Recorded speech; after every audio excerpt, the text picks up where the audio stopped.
as I walk in. I'm gonna head out with that $4. I'm on my way.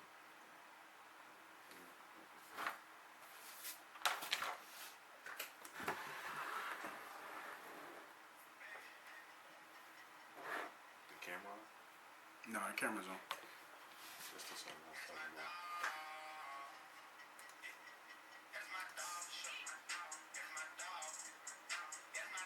Had you hyped for the game, huh? Yeah. And we are live.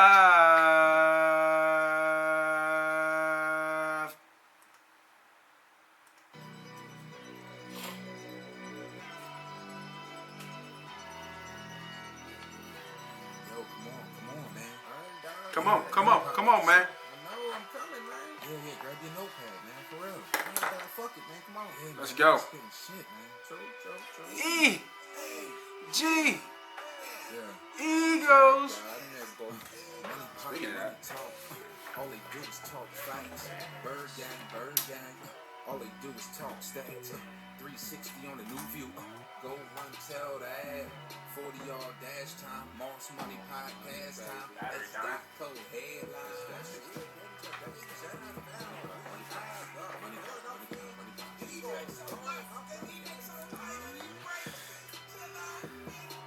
Yeah. Touchdown. Gonna be hearing a lot of that tomorrow. Woo.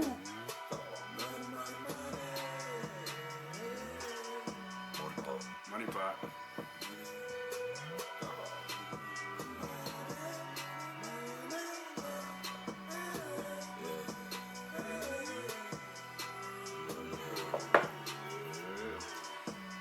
This is the homie Moss Money, and of course I got my right hand man with me, the homie SDOT. Yo. What's good, Moss? What's up, bro? Man, I'm hyped, man. I ain't even gonna hold you, bro. Good, man. I can't complain. I'm hyped for this game. Tomorrow, Yes, sir. Bird gang all day. So let's go through it. We got NBA. Of course, we got some All-Star talk. We got a review of the national game. We got Eagles, and of course some of the other games. Sounds about right. So let's get right into it. NBA, man, what's up, man? We were talking about it a little bit earlier today. Put in a couple bets. I was looking at the Cavs, man. They were looking good. What's up with these elite teams that we see that just look like they have no motivation? Like, is it just because they think they can turn it on at the end and they just always do every year, or is it? I kind of think that's what it is. Right. You know, I guess they figure they know where they're going to be when it comes playoff time. Like, right. We're going to get to the playoffs. But I think with the Cavs, they have more of a chemistry issue, you know, just working everybody in. I don't think they found the right mixture yet. Is it too much talent on that team? I don't think it can never be too much talent. It's just learning how to utilize them in different situations. You know, matchups and everything. You know, who's hot, who's cold. Somebody might have to sit more than the other one. Right, and I'm not the NBA guru. You know, I could actually lean on you a little bit more for NBA stuff.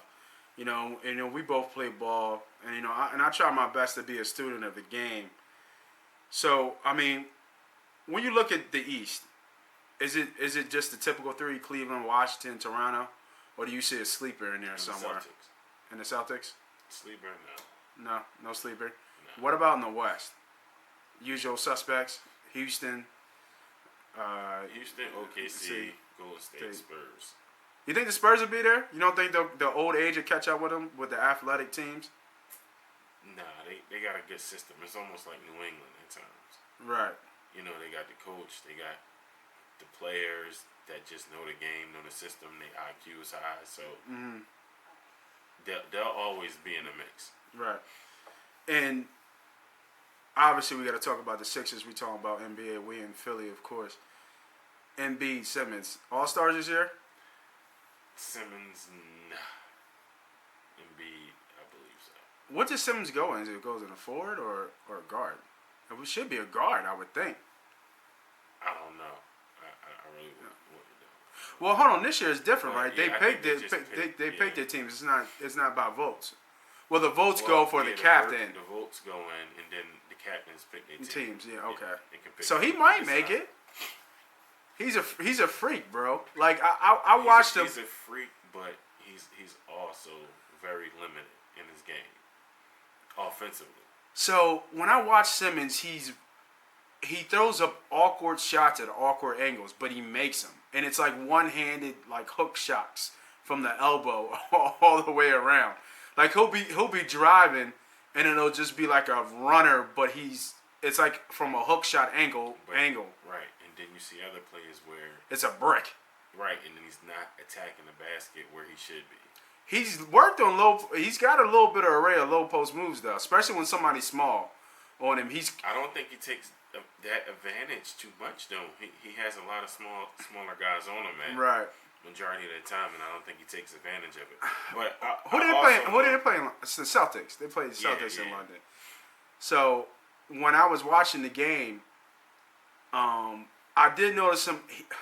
He backed down at least 5 to 8 times, and he had, like I said, he's just quicker than what people give him credit for because he's such a physical presence. Right. You know, so not a lot of guards are going to be able to contend with him on the post. And like you said, you know, he is limited. To me, he's just awkward offensively.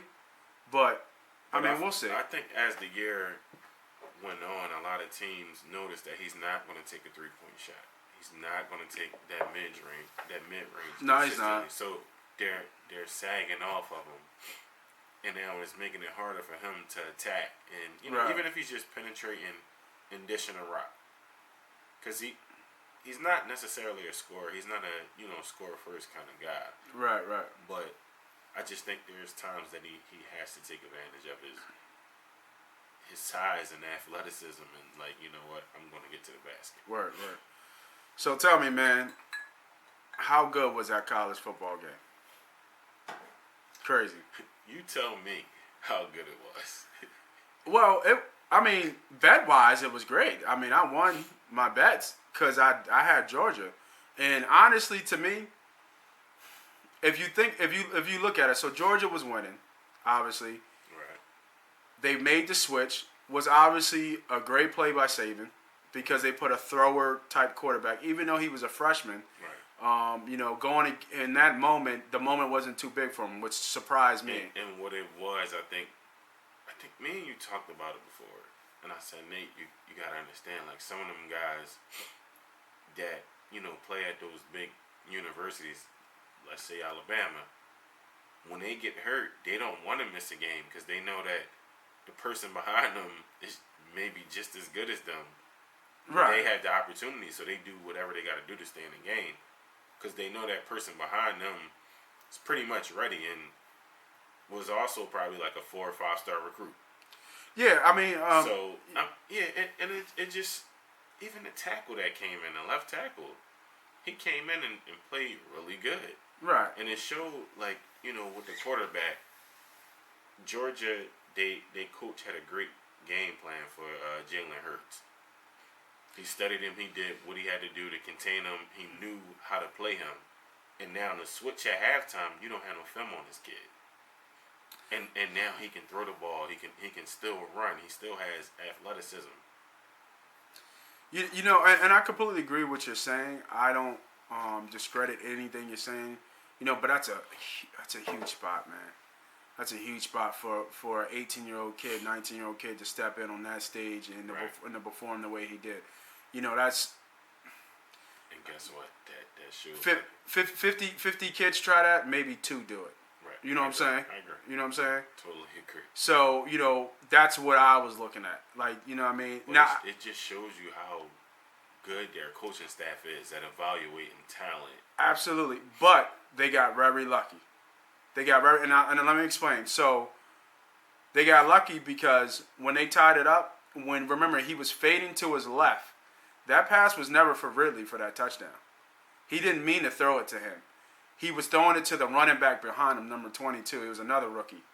The running back was coming back while he was fading left, and Ridley was flowing with him, and Ridley actually caught the ball just by chance. So that was by luck. Then Georgia got lucky because the kicker missed the field goal. Yeah. Right? Two of them. Two of them shanked it.